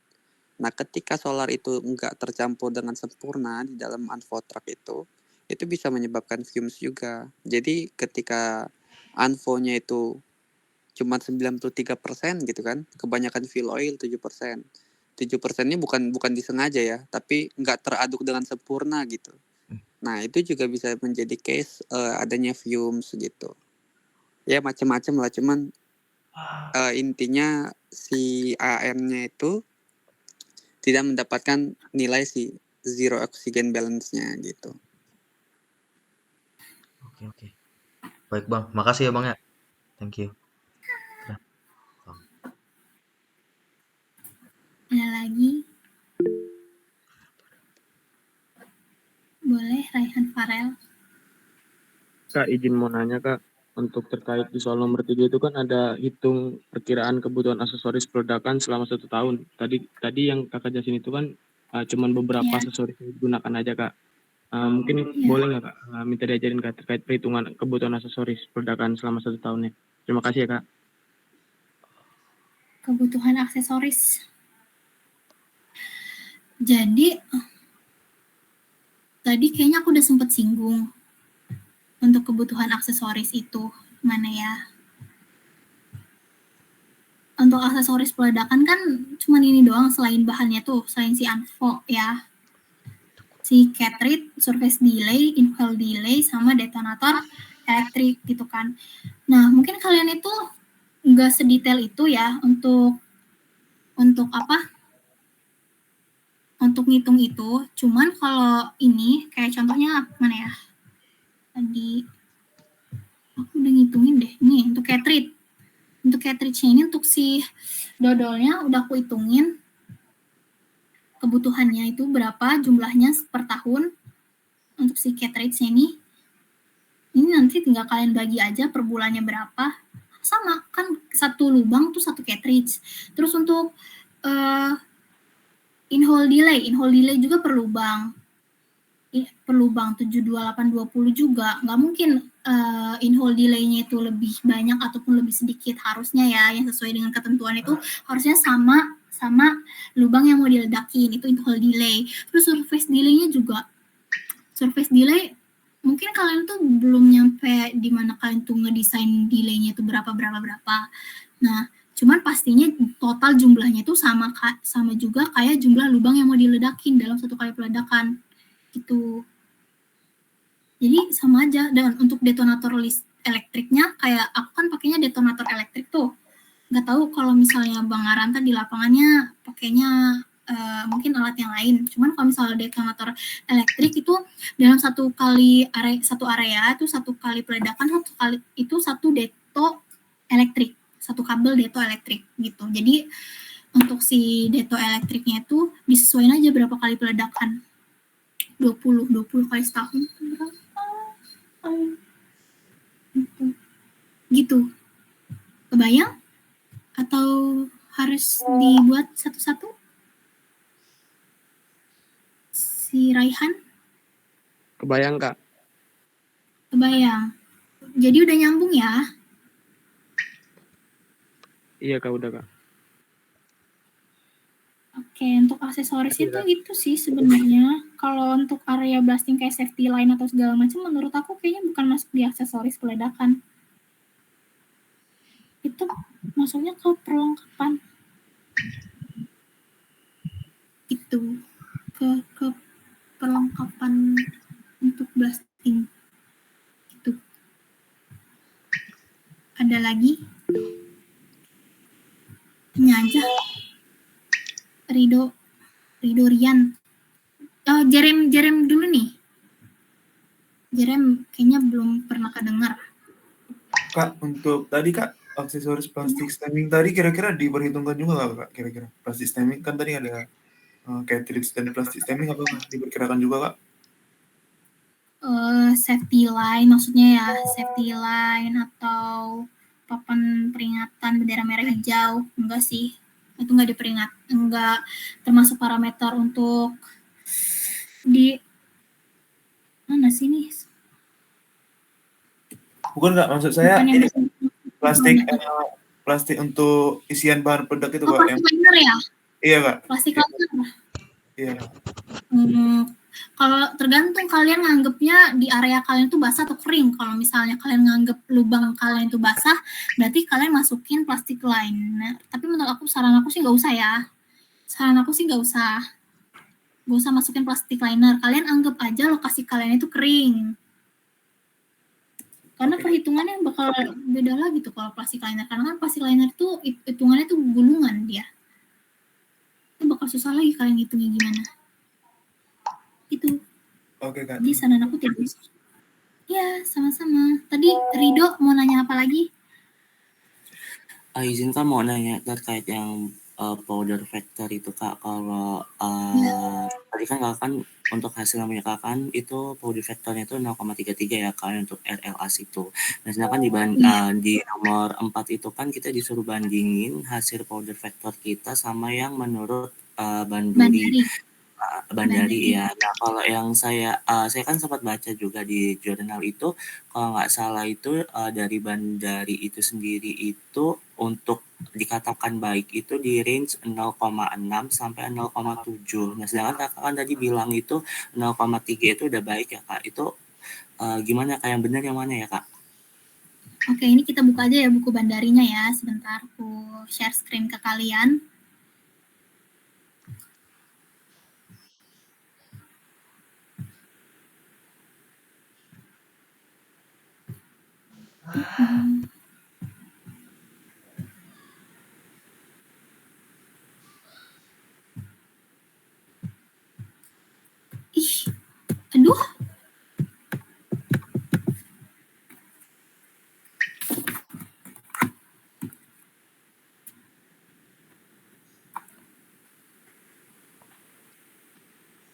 Sorry, sebentar. Oke. Kalian nanti bisa baca-baca di buku Bandari di halaman 204. Ini ada tabel powder factor yang dianggap oke lah sama Bandari. Jadi Bandari itu udah ada klasifikasinya sendiri yang bisa didigging sama kayak contohnya nih. Kenapa aku bilang tadi itu 0,3 itu udah berhasil, aku bilang gitu kan. Dan didigging sama alat berat PC 2000 sama 12,5. Dimana itu kan PC gede tuh. Nah, jadi untuk si Bandari ini ngomong di tabel ini, kalau misalnya yang ini kan aku case-nya tuh coal mining ya. Nah, jadi untuk pakai large drag line ini, untuk yang didigging sama alat berat, ini kan termasuknya sandstone tuh. Sandstone powder factor itu 0,35 dengan bench height-nya tuh masih range under 20 lah ya. Walaupun di sini bench-nya itu 18, cuman masih nggak terlalu jauh gitu jaraknya. Cuman selisih 6 meter. Ini nih berhasil gitu loh. Sama kita lihat lagi di tabel ini nih. Ini tapi untuk metal mining sih. Nah, harusnya kalian lihatnya di surface coal mining ini gitu. Nah, dan yang dikatakan baik juga sama si Bandari ini, the powder factor varies between 0,1 kg per meter kubik and 0,53 kg per meter kubik for bench blasting gitu guys. Nanti kalian bisa baca-baca lagi deh untuk lebih dalamnya.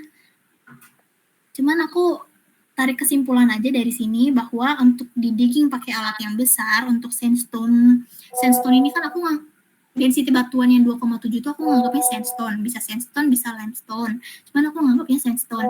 Nah, sandstone di sini powder factor itu 0,35, which mean cuma selisih sedikit lah dari yang kita perkirakan tadi itu berapa tuh, 0,33, sekitar 0,02 kan.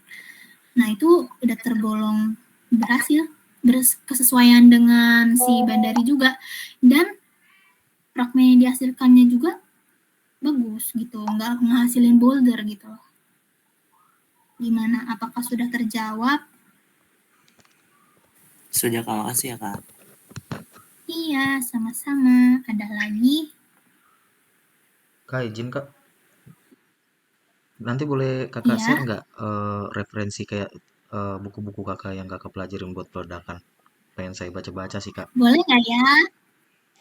Boleh dong Kak, boleh dong. Karena KP saya Flyer Rock Kak, saya ngeliat Excel Kakak tadi kok jadi pusing kata saya tadi. Kamu ngambil KP Flyer Rock. Makanya. Tak pikir kok, wah kompleks ya. Tadi saya lihat. Makanya saya inilah. Nanti tinggal PC aku aja kalau misalnya kalian ada yang bingung, tinggal di PC aja. Kak, aku ini gitu. Aku mau nanya-nanya ini gitu. Siap Kak, siap. Makasih ya Kak.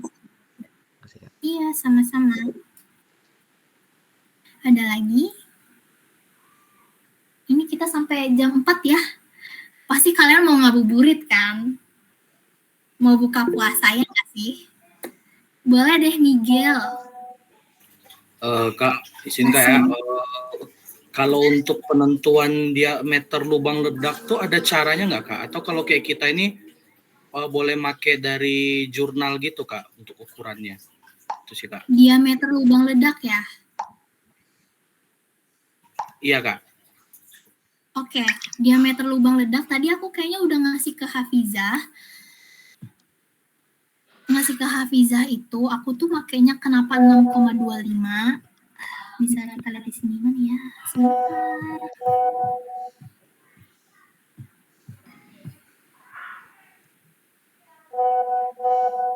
Share screen ke kalian. Oh, udah ya? Udah dikirim ke mereka?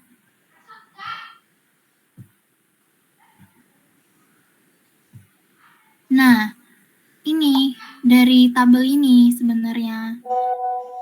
Tabel ini nih aku pakai 6,25 itu karena aku tuh, tapi ini basisnya dari basis apa ya ngomongnya itu ya, untuk perhitungan RLAS kemarin itu, semalam. Nah, jadi kan density batuannya 2,7. Terus aku cari kan yang kuning gitu kan. Yang kuning-kuning ini mana? Yang kuning-kuning itu biasanya tuh itu bakalan bagus gitu hasilnya. Nah, terus aku urutkan ke atas. Oh, diameternya kalau 6,25 itu untuk optimalnya 4,5 nih. Sedangkan kalau untuk perhitungan RLAS-nya kan sekitar 4,4, bolehlah gitu kan, walaupun diameternya 6,25 which mean tapi fragmennya yang dihasilkan bagus gitu. Jadi kalau misalnya pun kalian mau ngambil dari jurnal itu nggak masalah banget, bisa jadi kalian bakal menemukan hasil yang lebih baik mungkin. Aku juga kemarin udah nyoba pakai yang 77/8, udah nyoba pakai yang diameter 6 juga udah nyoba. Cuman menurut aku diameter 6,25 itu udah paling optimal dah di antara yang lain, kayak gitu sih. Karena itu tadi harus disesuaikan juga. Gitu, guys. Apakah sudah terjawab? Sorry. Gimana, Oke, sudah Kak. terjawab? Sudah Kak, terjawab Kak. Makasih ya Kak. Iya, sama-sama. Ada lagi nih, 4 menit lagi nih sebelum kita mengakhiri semua ini. Aku yakin pasti kalian mau ngabuburit. Ada lagi nggak ya?